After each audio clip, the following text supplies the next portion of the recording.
বাবা শোন, আজকে আমার বিয়ে হয়েছে, আর তুই যে আমার আগের ঘরের সন্তান, এটা যদি এখন আমার স্বামী জানতে পারে তাহলে কিন্তু আমার সংসারটা ভেঙে যাবে। বাবা শোন, তোকে আমি ওই যে ওই ওয়ার্ড্রপে লুকিয়ে রাখবো, ঠিক আছে?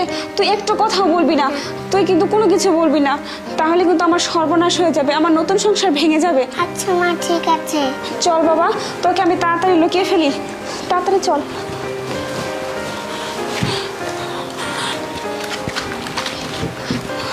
তো বাবা,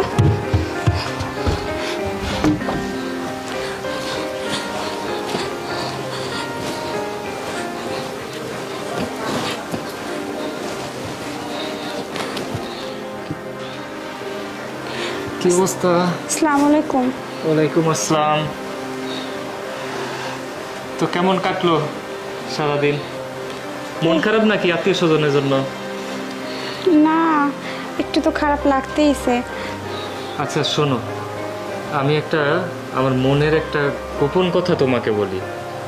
আমি এত দেরি করে কেন বিয়ে করেছি জানো? আর এত পাত্রী কেন দেখেছি জানো? যেন আমি আমার জীবনে অনেক বড় ধরনের ধোঁকা না খাই। কারণ মানুষের জীবনে তো বিয়ে একবারই আসে, সে বিয়েতে যদি ধোঁকা আসে তাহলে সারা জীবন এটা নিয়ে পস্তাতে হবে। কারণ আমি এরকম অনেক দেখেছি যে আমার বন্ধু বান্ধব যারা বিয়ে করেছে, সে মেয়েগুলো আগেও বিয়ে হয়েছিল, তারা সেটা গোপন রেখে কিন্তু পরের বার বিয়ে হয়েছে। এর জন্য আমি অনেক ভেবে চিন্তে দেখে শুনে তারপরেই তোমাকে নির্বাচন করেছি আমার জীবনসাথী হিসাবে। যাক, আমি খুব খুশি যে আমি একজন কুমারী সুন্দরী ভদ্র একটা মেয়েকে আমার জীবনসঙ্গী হিসেবে পেয়েছি। আচ্ছা, লজ্জায় কি অধিক মুখ ঘুরে থাকবে না মুখটা একটু দেখাবে? মা, ভয় লাগে।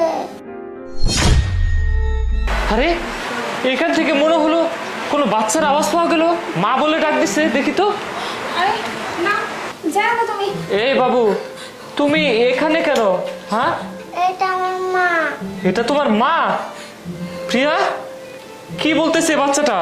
এই, তুমি ভালো করে দেখে বলো, এটা তোমার মা হতে পারে না, এটা তোমার মা। হ্যাঁ। প্রিয়া, আমাকে একদম সত্যি করে বলো। আমি একটু আগে তোমার সাথে গল্প করতেছিলাম যে আমি অনেক পাত্রী দেখেছি, অনেক মেয়ে দেখেছি, কথা বলেছি, তারপরে তোমাকে বিয়ে করার ডিসিশন নিয়েছি। যেন আমি আমার জীবনে না ঠকি, সেই ঠকাটাই আমার কপালে লেখা ছিল। না, বিশ্বাস করো, আমি লুকাতে চাইনি। আমি যদি লুকাতে চাইতাম তাহলে তো আমার বাচ্চাকে এখানে নিয়ে আসতাম না। আমি খুব ভয় পেয়ে গেছিলাম যে আমার সন্তানকে যদি তুমি মেনে না নাও। আসলে আমি বিয়েটাও করতে চাইনি, কিন্তু আমার বাবা মা আমাকে জোর করে বিয়ে দিছে যে তোর একটা জীবন আছে, তোর একটা ভবিষ্যৎ আছে।